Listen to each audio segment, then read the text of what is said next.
Welcome Whisky Aficionados to review number 11. As promised, we're getting into it this week with some Ardbeg. I said in the last review that I was a little frightened of this one, and to be fair, if this was a boxing match, we're in with the heavyweight contenders. So here we have the Ardbeg. Let's have a look at the styling of the box. It's very, very pretty, Celtic, if you like. That's the way I'd describe that.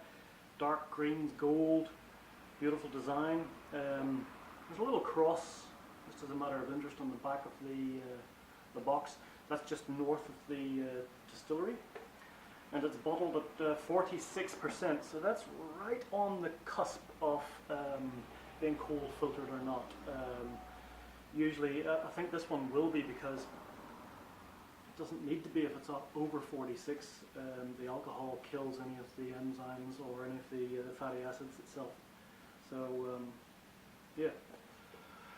Let's have a look at this. The Ardbeg distillery itself, the town of Ardbeg was devastated. It's on the Isle of Islay, and it was devastated when the distillery closed down. Thank God it's up and running again now, but at the time, a small town, the main export, and it did a lot of damage when it closed down. So the island itself is directly west out of Glasgow, so straight across.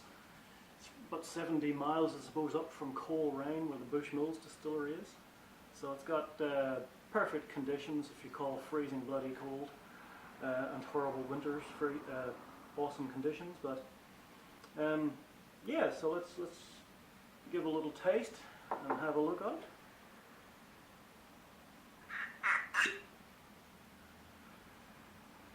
Just not too much. Okay. Surprisingly, it's quite a mild colour. It's wow. It's actually quite light. Call that yeah, it's probably one of the lightest, clearest, lightest whiskies that we've looked at so far. So anyway, back to Ardbeg, the little town itself. 3,000 population, small place. One of the main exports, of course, in the Isle of Islay is single malt whiskey.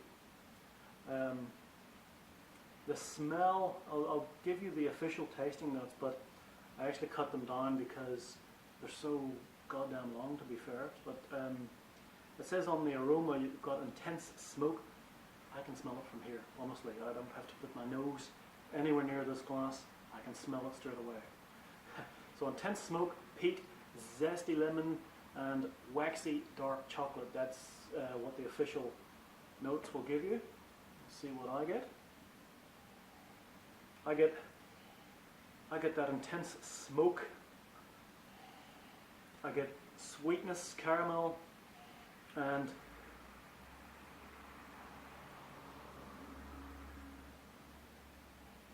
there's smoked fish. That's the best way I can describe it. This really is very potent.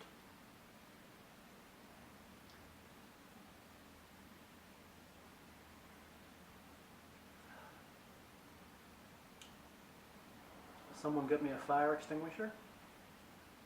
The official tasting notes from the distillery themselves will say crackling peat, tangy lemon, lime juice, black pepper, hops with sizzling cinnamon, spiced toffee, buttermilk, ripe bananas, currants, cappuccino, toasted marshmallows, espresso licorice root, tarry smoke, and chewy peat oils.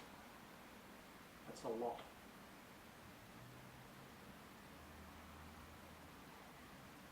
I get a warm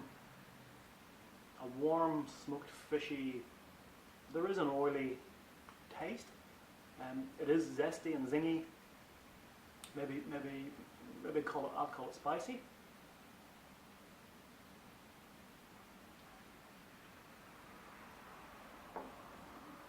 %, you can certainly taste it. It doesn't look like anything too potent. I'm going to try it with a little bit of water, just a splash. just to see, you know, if that opens it out, takes away. There's no real harshness to that, just strong, real strong stuff. Really very nice.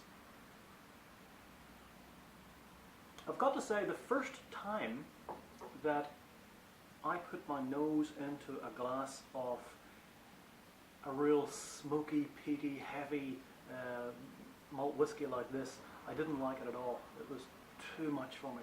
I'd never really experienced anything like it before. It's an acquired taste and it's growing on me day by day. Not that I drink whiskey every day, of course.